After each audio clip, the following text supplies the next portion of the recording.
Mahabubabad municipality అభివృద్ధి పనులకు BRS హయాంలో 52 కోట్ల రూపాయలను మంజూరు చేస్తూ జీవోను ఇచ్చి నిధులు విడుదల చేయకపోవటాన్ని నిరసిస్తూ సిపిఐ ఆధ్వర్యంలో ధర్నా నిర్వహించారు. ఇక జిల్లా కేంద్రంలో ర్యాలీ నిర్వహించి జీవో ప్రతులను దగ్ధం చేశారు. ఇక జీవోలకు వ్యతిరేక నినాదాలు చేశారు. చెక్ బౌన్స్ అయితే శిక్ష విధిస్తారు. అదేవిధంగా జీవోలు బౌన్స్ చేసిన వారిపైన చర్యలు తీసుకోవాలని CPI municipal floor leader Ajay Sarathi demand చేశారు.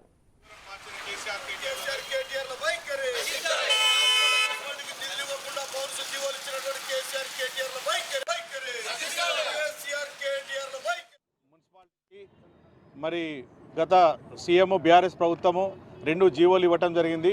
నిధులు ఇవ్వకుండానే జీవోలు ఇచ్చి ఇవాళ దాదాపు సంవత్సరాలు గడుస్తున్నా కూడా అట్టి పనులు ఇవాళ మైబాద్ మున్సిపాలిటీ పరిధిలోపల కాలేదు.